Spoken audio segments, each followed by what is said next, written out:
SIT ತನಿಖೆಯಲ್ಲಿ ನಾನಾ ರೀತಿಯ ಆಂಗಲ್ನಲ್ಲಿ ತನಿಖೆ ರೆಕಾರ್ಡ್ ಆಗಿರುವಂತಹ ಡಿವೈಸ್ ಸಹ ಸೀಸ್ ಆಗಿದೆ. ಅದು ಸೀಸ್ ಮಾಡೋದು ಮುಖ್ಯ ಆಗುತ್ತೆ. ಕೃತ್ಯದ ಜಾಗದ ಬಗ್ಗೆ ಆಕೆ ಕೊಟ್ಟ ಹೇಳಿಕೆ ಮತ್ತು ವಿಡಿಯೋ ಮ್ಯಾಚ್ ಆಗಬೇಕು. ಆರೋಪಿ ದೇಹದ ಗುರುತುಗಳ ಬಗ್ಗೆ ಮ್ಯಾಚ್ ಆಗಬೇಕು. ಇದೆಲ್ಲವೂ ಕೂಡ ಮುಖ್ಯ ಆಗುತ್ತೆ. ಹೀಗೆ ವಿವಿಧ ರೀತಿಯಲ್ಲಿ ಎಸ್ಐಟಿ ತಂಡದ ತನಿಖೆ ನಡೆಯುತ್ತೆ.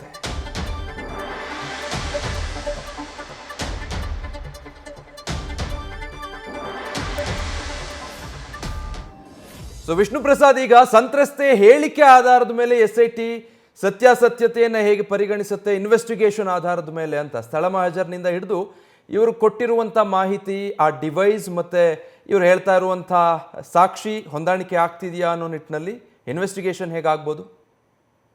ಖಂಡಿತ. ಯಾಕಂತಂದರೆ ಈ ರೀತಿ ಇನ್ವೆಸ್ಟಿಗೇಷನ್ ನಡೆಸುವಂಥ ಸಂದರ್ಭದಲ್ಲಿ ಸಂತ್ರಸ್ತರು ಕೊಡುವಂತಹ ಹೇಳಿಕೆ ಏನಿದೆ, ಆ ಹೇಳಿಕೆಯನ್ನು ದಾಖಲಾಗುವಂಥ ಸಂದರ್ಭದಲ್ಲಿ ನಾನು ಮುಂಚೆನೇ ಹೇಳ್ತಾ ಇದ್ದೆ, 164 ರೆಕಾರ್ಡ್ ಮಾಡುವಂಥ ಸಂದರ್ಭದಲ್ಲಿ ಜಡ್ಜು ಸಹ ಇಲ್ಲಿ ಒಂದು ವಿವೇಚನೆ ಬಳಸ್ತಾರೆ. ಸಂತ್ರಸ್ತೆ ಕೊಡುವಂತಹ ಸ್ಟೇಟ್ಮೆಂಟ್ ಆಕೆ ಸ್ವತಃ ಹೇಳಿಕೆ ಕೊಡೋದಕ್ಕೆ ಅವರಿಗೆ ಸಾಮರ್ಥ್ಯ ಇದೆಯಾ ಅನ್ನೋದನ್ನು ಕೂಡ ಒಂದು ಕಡೆ ಗಮನಿಸ್ತಾರೆ. ಮತ್ತು ಆಕೆ ಕೊಡುವಂತಹ ಹೇಳಿಕೆ ಸತ್ಯವಾಗಿದೆಯಾ ಇಲ್ಲ ಯಾರಾದರೂ ಹೇಳ್ಕೊಟ್ಟು ಹೇಳಿಸ್ತಿದಾರಾ ಅನ್ನೋವಂಥದ್ದು ಕೂಡ ಗಮನಿಸಿಯೇ ಇಲ್ಲಿ ನ್ಯಾಯಾಧೀಶರು 164 ಹೇಳಿಕೆಯನ್ನು ದಾಖಲಿಸುವಂಥ ಕೆಲಸವನ್ನು ಮಾಡ್ತಾರೆ. ಈ ರೀತಿ ದಾಖಲಿಸಿದಂತಹ ಬಳಿಕ ಆ 164 ಹೇಳಿಕೆ ತುಂಬಾ ಮುಖ್ಯ ಆಗುತ್ತೆ. ಮತ್ತು ಆ 164 ಹೇಳಿಕೆಗೆ ಸಂಬಂಧಪಟ್ಟಂತೆ ಬೇಕಾಗಿರುವಂಥ ಸಾಕ್ಷ್ಯಾಧಾರಗಳನ್ನು ಪ್ರೂವ್ ಮಾಡಬೇಕಾಗುತ್ತೆ. ಮತ್ತು ಈ ವಿಡಿಯೋದಲ್ಲಿ ನಾವು ನೋಡ್ತಾ ಹೋದಂಥ ಸಂದರ್ಭದಲ್ಲಿ ಕೂಡ ಇಲ್ಲಿ ಆರೋಪಿಯ ಮುಖ ಎಲ್ಲೂ ಕೂಡ ಸ್ಪಷ್ಟವಾಗಿ ಕಂಡುಬರೋದಿಲ್ಲ. ಹೀಗಾಗಿ ಅದರಲ್ಲಿದ್ದಂತಹ ವ್ಯಕ್ತಿ ಆರೋಪಿನೇ ಅನ್ನೋದನ್ನು ಪ್ರೂವ್ ಮಾಡುವಂತಹ ಜವಾಬ್ದಾರಿ ಎಸ್ಐಟಿ ಮೇಲೆ ಇರುತ್ತೆ. ಈ ರೀತಿ ಪ್ರೂವ್ ಮಾಡೋದಕ್ಕೂ ಹೋದಂಥ ಸಂದರ್ಭದಲ್ಲಿ ಇರುವಂತಹ 2000ಕ್ಕೂ ಹೆಚ್ಚು ಇರುವಂತಹ ವಿಡಿಯೋ ಎಲ್ಲವನ್ನೂ ನೋಡಬೇಕಾಗುತ್ತೆ. ಯಾವುದಾದ್ರೂ ಒಂದು ವಿಡಿಯೋದಲ್ಲೂ ಕೂಡ ಆರೋಪಿ ಮುಖ ಕಾಣುತ್ತಾ ಇದನ್ನು ಪತ್ತೆ ಹಚ್ಚಬೇಕಾಗುತ್ತೆ. ಎರಡನೇದಾಗಿ ಒಂದು ವೇಳೆ ಎಲ್ಲೂ ಕೂಡ ವಿಡಿಯೋದಲ್ಲಿ ಆರೋಪಿಯ ಮುಖ ಪತ್ತೆ ಆಗಲಿಲ್ಲ ಅಂತ ಸಂದರ್ಭದಲ್ಲಿ ಸಂತ್ರಸ್ತರು ಕೊಡುವಂತಹ ಹೇಳಿಕೆ ಇಲ್ಲಿ ಮ್ಯಾಚ್ ಆಗುವಂಥದ್ದು. ಸಂತ್ರಸ್ತರು ಕೊಡುವಂತಹ ಹೇಳಿಕೆ ಏನಿದೆ, ಆ ಹೇಳಿಕೆಯಲ್ಲಿ ಎಲ್ಲ ರೀತಿಯ ಹೇಳಿಕೆ ದಾಖಲಿಸ್ಕೊಳ್ತಾರೆ. ಘಟನೆ ನಡೆದಂತಹ ಜಾಗ ಎಲ್ಲಿ, ಯಾವ ಕಡೆ ನಡೆದಿತ್ತು, ಆ ಜಾಗದಲ್ಲಿ ಏನೆಲ್ಲ ಇತ್ತು, ಮತ್ತು ಯಾವ್ದೆಲ್ಲ ಅಲ್ಲಿ ಕಂಡು ಬಂದಿತ್ತು ನೀವು ನೋಡಿದಂಥ ಸಂದರ್ಭದಲ್ಲಿ. ಅಂದರೆ ಅಲ್ಲಿರುವಂತಹ ಗೋಡೆ ಕಲ್ಲರ್ನು ಕೂಡ ಮ್ಯಾಚ್ ಮಾಡ್ತಾರೆ. ಅಲ್ಲಿದ್ದಂತಹ ಬೆಡ್ಡು, ಬೆಡ್ಶೀಟು, ಆ ಜಾಗದಲ್ಲಿದ್ದಂತಹ ವಾಚ್ ಇರ್ಬೋದು, ಗಡಿಯಾರ ಇರ್ಬೋದು, ಅದೆಲ್ಲದನ್ನು ಕೂಡ ಇಲ್ಲಿ ಹೇಳಿಕೆಯಲ್ಲಿ ದಾಖಲಿಸ್ಕೊಳ್ಳುವಂಥ ಕೆಲಸವನ್ನು ಮಾಡ್ತಾರೆ.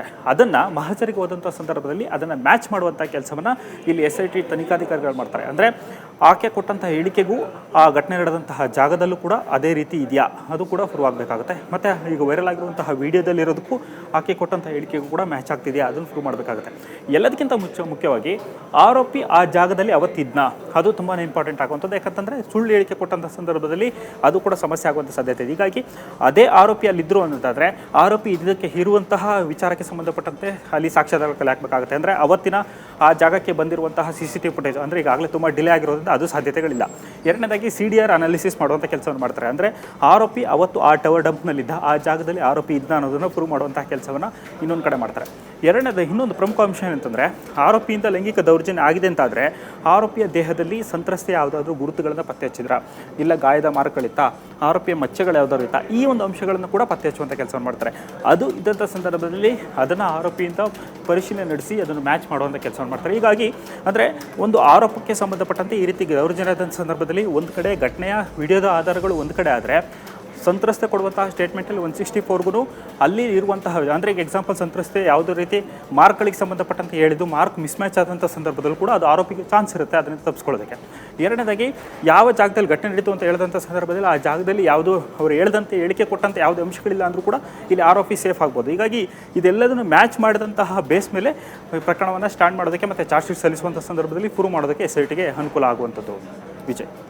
ಓಕೆ, ಸೊ ಒಟ್ಟಿನಲ್ಲಿ ಈಗ ನೀವು ಹೇಳಿದಾಗೆ ದೊಡ್ಡ SIT ಅಧಿಕಾರಿಗಳ ತಂಡ ಇಷ್ಟೆಲ್ಲ ಆಯಾಮಗಳಲ್ಲಿ ತನಿಖೆಯನ್ನು ನಡೆಸ್ತಾ ಇದೆ. ಬಟ್ ಸ್ಟಿಲ್ ಈಗಾಗಲೇ ವಿಚಾರಣೆಗೆ ಹಾಜರಾಗಿ ಅಂತ ಇಬ್ಬರಿಗೆ ನೋಟಿಸ್ ಕೊಟ್ಟಿದ್ದಾರೆ. ಮತ್ತೊಂದು ಕಡೆ ಸ್ಥಳ ಮಹಜರು ಕೂಡ ಮಾಡಬೇಕಾಗಿದೆ. ಆರೋಪಿಗಳ ಸಮ್ಮುಖದಲ್ಲಿ ಅದನ್ನಂತೂ ಮಾಡೋದಕ್ಕಾಗಲ್ಲ. ಇವತ್ತಿನ ಪ್ರಕ್ರಿಯೆಗಳು ಏನಾಗಬಹುದು ಅನ್ಸುತ್ತೆ ವಿಷ್ಣು ಪ್ರಸಾದ್? ಖಂಡಿತ. ಯಾಕಂತಂದರೆ ಈಗ ನಾವು ನೋಡ್ತಾ ಹೋಗ್ಬೋದು, ಈ ಪ್ರಕರಣದಲ್ಲಿ ಈಗಾಗಲೇ FIR ರಿಜಿಸ್ಟರ್ ಆಗಿರುವಂಥದ್ದು ಮತ್ತು CRPC ಸೆಕ್ಷನ್ 41A ಈಗಾಗಲೇ ನೋಟಿಸ್ ಕೊಡುವಂಥ ಕೆಲಸವನ್ನು ಮಾಡಿದ್ದಾರೆ. ನಾರ್ಮಲಿ 41A ಹೇಳುತ್ತೆ ಅನ್ನೋದನ್ನು ನೋಡೋದಾದರೆ, ಒಬ್ಬ ತನಿಖಾಧಿಕಾರಿಗೆ ಈ ಒಂದು ಪ್ರಕರಣಕ್ಕೆ ಸಂಬಂಧಪಟ್ಟಂತೆ ನೇರವಾಗಿ ಆರೋಪಿಯನ್ನು ಕೈಯಲ್ಲಿ ಅವರಿಗೆ ಹಿಡ್ಕೊಂಬರೋದಕ್ಕಾಗದಿದ್ದಂಥ ಸಂದರ್ಭದಲ್ಲಿ ಮತ್ತು ಆತನನ್ನು ಬಂಧಿಸುವ ಅವಶ್ಯಕತೆ ಇಲ್ಲ ಅನ್ನಿಸಿದಂಥ ಸಂದರ್ಭದಲ್ಲಿ ಆರೋಪಿಗೆ ಇದನ್ನು ನೋಟಿಸ್ ಕೊಡುವಂಥ ಕೆಲಸವನ್ನು ಮಾಡ್ತಾರೆ. ಇದರಲ್ಲಿ ಒಂದು ಪ್ರಶ್ನೆಯನ್ನು ಕೇಳ್ತಾರೆ, ನಿಮ್ಮ ವಿರುದ್ಧ ಬಂದಿರುವಂತಹ ಈ ಆರೋಪಕ್ಕೆ ಸಂಬಂಧಪಟ್ಟಂತೆ ನೀವು ಉತ್ತರ ನೀಡಿ ಅನ್ನುವಂಥದ್ದು ನೋಟಿಸ್ನ ಉಲ್ಲೇಖ. ಅದು ಕೂಡ ತನಿಖಾಧಿಕಾರಿಯ ವಿವೇಚನೆ ಆಧಾರದ ಮೇಲೆ ನಿಲ್ಲುತ್ತೆ. ಅಂದರೆ ಆತ ಆರೋಪಿ ಬಂದಂತಹ ವ್ಯಕ್ತಿಯು ಕೂಡ ಇವರು ಕೇಳುವಂತಹ ಪ್ರಶ್ನೆಗಳೇನಿದೆ ಅದಕ್ಕೆ ಕೊಡುವಂತಹ ಉತ್ತರಗಳು ಸಮಂಜಸವಾಗಿಲ್ಲದೆ ಸುಳ್ಳು ಉತ್ತರಗಳನ್ನು ಕೊಡೋದಿರ್ಬೋದು, ಉತ್ತರ ಕೊಡೋದಕ್ಕೆ ನಿರಾಕರಿಸುವಂತಹ ಕೆಲಸವನ್ನು ಮಾಡ್ಬೋದು. ಇಂಥ ಸಂದರ್ಭದಲ್ಲಿ ಆರೋಪಿಯನ್ನು ವಶಕ್ಕೆ ಪಡೆಯೋದಿರ್ಬೋದು, ಅರೆಸ್ಟ್ ಮಾಡೋದಕ್ಕೆ ಅವಕಾಶ ಇರುವಂಥದ್ದು. ಹೀಗಾಗಿ ಈಗ ಇಬ್ಬರು ಆರೋಪಿಗಳು ಇಲ್ದಿರುವಂತಹ ಹಿನ್ನೆಲೆಯಲ್ಲಿ ಇವತ್ತಿನ ತನಿಖೆ ಅದೇನು ನೋಡ್ತಾ ಹೋದಂಥ ಸಂದರ್ಭದಲ್ಲಿ ಈಗಾಗಲೇ ಸಂತ್ರಸ್ತರು ಹೇಳಿಕೆಯನ್ನು ಕೊಡೋಕ್ಕೆ ಹಿಂದೇಟ್ ಆಗ್ತಿರುವಂಥದ್ದು. ದಾಖಲಾಗಿರುವ FIR ಸಂಬಂಧಪಟ್ಟಂತೆ ಮೊದಲನೇದಾಗಿ ಏನೋ ಸ್ಪಾಟ್ ಮಹಜರ್ ಮಾಡುವಂಥ ಕೆಲಸವನ್ನು ಮಾಡಬೇಕು. ಆದರೆ ಸ್ಪಾಟ್ ಮಹಜರ್ ಮಾಡೋಕ್ಕೆ ಮುಂಚೆ 164 ಸ್ಟೇಟ್ಮೆಂಟ್ ಬೇಕು. ಯಾಕಂತಂದರೆ ಒಂದು ಸ್ಪಾಟ್ಗೆ ಹೋಗಿ ಇಂಥ ಜಾಗದ ಕೃತ್ಯ ನಡೆದಿದೆ ಅಂತಂದರೆ ಸಂತ್ರಸ್ತರೇ ಕೊಡುವಂತಹ ಹೇಳಿಕೆ ಆಧಾರದ ಮೇಲೆ ಇಲ್ಲಿ ಸ್ಪಾಟ್ ಮಹಜರ್ ಮಾಡುವಂಥ ಕೆಲಸ ಆಗುತ್ತೆ. ಹೀಗಾಗಿ ಇಲ್ಲಿ ಸ್ಪಾಟ್ ಮಹಜರ್ ಕೂಡ ಆಗಿಲ್ಲ. ಅದು ಒಂದು ಕಡೆ. ಎರಡನೇದಾಗಿ ಈಗ ವೈರಲ್ ಆಗಿರುವಂಥ ವಿಡಿಯೋಗೆ ಸಂಬಂಧಪಟ್ಟಂತೆ ಕೇವಲ ಒಂದಲ್ಲ, ಬರೋಬ್ಬರಿ 2000ಕ್ಕೂ ಹೆಚ್ಚು ವಿಡಿಯೋ ಅಂತ ಹೇಳ್ತಿದ್ದಾರೆ. ಈಗ ಅಷ್ಟು ವಿಡಿಯೋನ ಕಲೆಕ್ಟ್ ಮಾಡ್ಕೊಳ್ಬೇಕಾಗುತ್ತೆ. ಪ್ರಮುಖವಾಗಿ ಯಾವ ವ್ಯಕ್ತಿಯಿಂದ ಈ ವಿಡಿಯೋನ ಯಾರಿಗೆ ಕೊಡಲಾಗಿದೆ ಅಂತೇಳಿ, ಈಗ ಎಕ್ಸಾಂಪಲ್ ಕಾರ್ತಿಕ್ ಹೇಳ್ತಿರುವಂಥ ಇಲ್ಲಿ ಆ ಕಾರ್ತಿಕಿಂದ ಅಷ್ಟು ವಿಡಿಯೋನ ಕಲೆಕ್ಟ್ ಮಾಡಿಕೊಂಡು ಅಷ್ಟು ವಿಡಿಯೋದಲ್ಲಿರುವಂತಹ ಎಲ್ಲ ಸಂತ್ರಸ್ತರು ಯಾರು ಅಂತ ಗುರುತು ಪತ್ತೆ ಹಚ್ಚುವಂಥ ಕೆಲಸವನ್ನು SIT ಟೀಮ್ ಮಾಡುತ್ತೆ. ಮತ್ತು ಅವರಿಂದ ಈ ವಿಚಾರಕ್ಕೆ ಸಂಬಂಧಪಟ್ಟಂತೆ ಸ್ಟೇಟ್ಮೆಂಟ್ ಪಡ್ಕೊಳ್ಳುವಂಥ ಕೆಲಸ ಮಾಡುತ್ತೆ. ಎಲ್ಲಾದರೂ ಬಲವಂತದ ಕ್ರಮ ಆಗಿದೆಯಾ ಅನ್ನೋದು, ಅಂದರೆ 376 ಹಾಕೋದಕ್ಕೆ ಅವಕಾಶ ಇನ್ನೂ ಸಿಕ್ಕಿಲ್ಲ, ಅದು ಅವಕಾಶ ಸಿಗುತ್ತಾ ಅನ್ನುವಂಥದ್ದು ನಡೆಸುವಂಥ ಕೆಲಸವನ್ನು ಈಗಾಗಲೇ SIT ಟೀಮ್ ಮಾಡ್ತಿರುವಂಥದ್ದು. ಅದು ಒಂದು ಕಡೆ. ಇನ್ನೊಂದು ಕಡೆ ಈ ಒಂದು ಪ್ರಕರಣದಲ್ಲಿ ಈ ವಿಡಿಯೋ ವೈರಲ್ ಮಾಡಿರುವಂತಹ ವ್ಯಕ್ತಿಗಳ ಆ್ಯಂಗಲಲ್ಲಿ ಇನ್ವೆಸ್ಟಿಗೇಷನ್ ನಡೆಸುವಂಥ ಸಂದರ್ಭದಲ್ಲೂ ಕೂಡ ಕಾರ್ತಿಕ್ ಕೊಟ್ಟ ಸ್ಟೇಟ್ಮೆಂಟ್ ಪ್ರಕಾರ ಆತ ಯಾರಿಗೆಲ್ಲ ಕೊಟ್ಟಿದ್ದಾರೆ ಅಂತ ಹೇಳ್ತಿದ್ದಾರೆ ಅಂತಹ ವ್ಯಕ್ತಿಗಳ ಹೇಳಿಕೆಯನ್ನು ದಾಖಲಿಸ್ಕೊಳ್ಬೇಕು. ಮತ್ತು ಆ ವ್ಯಕ್ತಿಗಳಿಗೂ ಈ ವಿಚಾರಕ್ಕೂ ಸಂಬಂಧಪಟ್ಟಂತೆ ಏನಿರುವಂಥದ್ದು ಇದನ್ನು ಕೂಡ ಗಮನಿಸ್ತಾ ಹೋಗ್ಬೋದು. ಮತ್ತು ಈಗ ಸದ್ಯದ ಇವತ್ತಿನ ಇನ್ವೆಸ್ಟಿಗೇಷನ್ ನೋಡೋದಾದರೆ ಎಲ್ಲಿ ಘಟನೆ ನಡೆದಿತ್ತು ಅನ್ನೋಕ್ಕೆ ಸಂಬಂಧಪಟ್ಟಂತೆ ವಿಡಿಯೋ ಆಧಾರದ ಮೇರೆಗೆ ಕೂಡ ಸ್ಪಾಟ್ ಮಹಜರ್ ಮಾಡುವಂಥ ಕೆಲಸವನ್ನು ಮಾಡ್ತಿದ್ದಾರೆ.